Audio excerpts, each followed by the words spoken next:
Sylvester and the Magic Pebble by William Steig.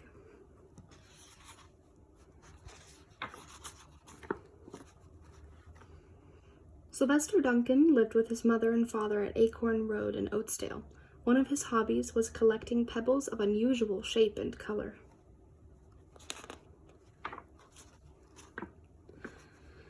On a rainy Saturday during vacation, he found quite an extraordinary one. It was flaming red, shiny, and perfectly round, like a marble. As he was studying this remarkable pebble, he began to shiver, probably from excitement, and the rain felt cold on his back. "I wish it would stop raining," he said. To his great surprise, the rain stopped. It didn't stop gradually as rains usually do. It ceased. The drops vanished on the way down, the clouds disappeared, and everything was dry, and the sun was shining as if rain had never existed.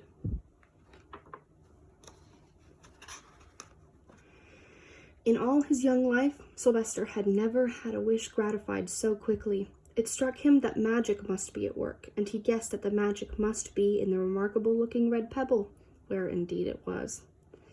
To make a test, he put the pebble on the ground and said, "I wish it would rain again." Nothing happened. But when he said the same thing, holding the pebble in his hoof, the sky turned black. There was a lightning and a clap of thunder, and the rain came shooting down. "What a lucky day this is," thought Sylvester. "From now on, I can have anything I want. My father and mother can have anything they want. My relatives, my friends, and anybody at all can have everything anybody wants." He wished the sunshine back in the sky, and he wished a wart on his left fetlock would disappear. And it did, and he started home, eager to amaze his father and mother with the magic pebble.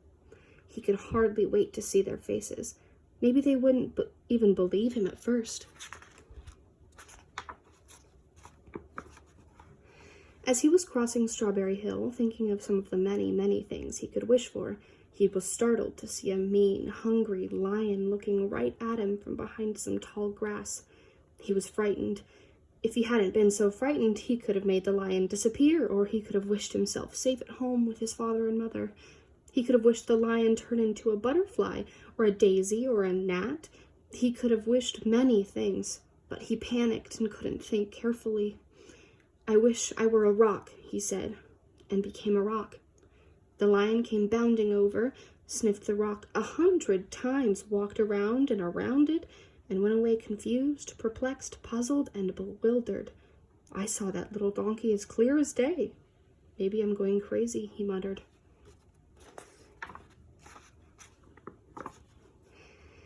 And there was Sylvester, a rock on Strawberry Hill, with the magic pebble lying right beside him on the ground, and he was unable to pick it up.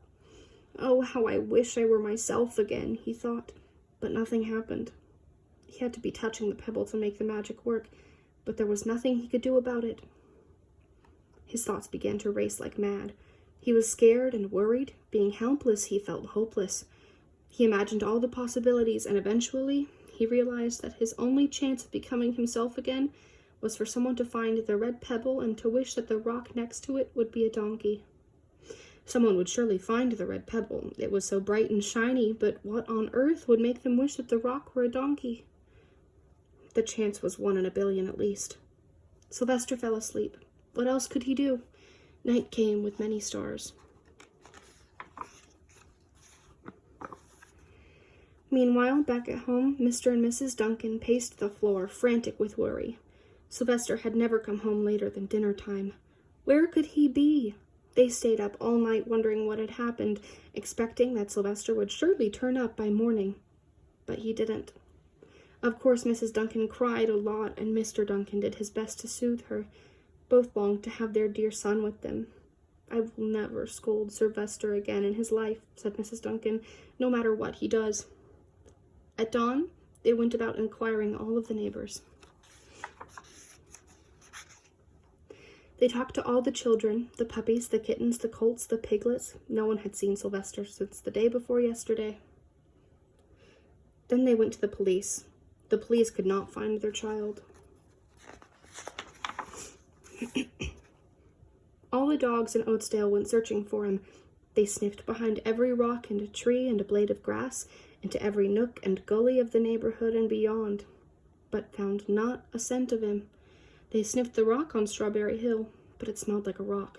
It did not smell like Sylvester.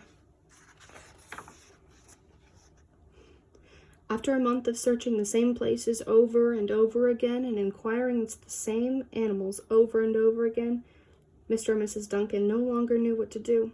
They concluded that something dreadful must have happened and that they would probably never see their son again, although all the time he was less than a mile away. They tried their best to be happy, to go about their usual ways, but their usual ways included Sylvester, and they were always reminded of him. They were miserable. Life had no meaning for them anymore. Night followed day, and day followed night over and over again. Sylvester on the hill woke up less and less often. When he was awake, he was hopeless and unhappy. He felt he would be a rock forever, and he tried to get used to it. He went into an endless sleep. The days grew colder, fall came with leaves of changing color, then the leaves fell and the grass was bent to the ground. Then it was winter. The winds blew this way and that. It snowed. Mostly the animals stayed indoors, living on the food they had stored up. One day a wolf sat on the rock that was Sylvester and howled because he was hungry.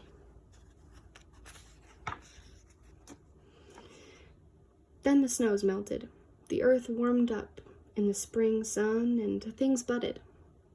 Leaves were on the trees again. Flowers showed their young faces. One day in May, Mr. Duncan insisted that he and his wife go on a picnic. "Let's cheer up," he said. "Let us try to live again and be happy, even though Sylvester, our angel, is no longer with us." They went to Strawberry Hill. Mrs. Duncan sat down on the rock. The warmth of his own mother sitting on him woke up Sylvester from his deep winter sleep. How he wanted to shout, "Mother! Father! It's me, Sylvester! I'm right here!" But he couldn't talk. He had no voice. He was stone dumb. Mr. Duncan walked aimlessly about while Mrs. Duncan set out the picnic food on the rock. Alfalfa sandwiches, pickled oats, sassafras salad, timothy compote. Suddenly Mr. Duncan saw the red pebble. "What a fantastic pebble!" he exclaimed. Sylvester would have loved it for his collection. He put the pebble on the rock. They sat down to eat. Sylvester was now as wide awake as a donkey that was a rock could possibly be. Mrs. Duncan felt some mysterious excitement. "You know, Father," she said suddenly, "I have the strangest feeling that our dear Sylvester is still alive and not far away." I am, Sylvester wanted to shout, but he couldn't. If only he had realized that the pebble resting on his back was the magic pebble.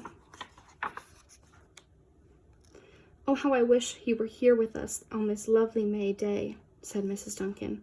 Mr. Duncan looked sadly at the ground. "Don't you wish it too, Father?" she said. He looked at her as if to say, "How could you ask such a question?" Mr. and Mrs. Duncan looked at each other with great sorrow. "I wish I were myself again. I wish I were my real self again," thought Sylvester. And in less than an instant, he was. You can imagine the scene that followed: the embraces, the kisses, the questions, the answers, the loving looks, the fond exclamations. When they had eventually calmed down a bit and gotten home, Mr. Duncan put the magic pebble in an iron safe. Someday they might want to use it, but really, for now, what more could they wish for? They had all they wanted. The end.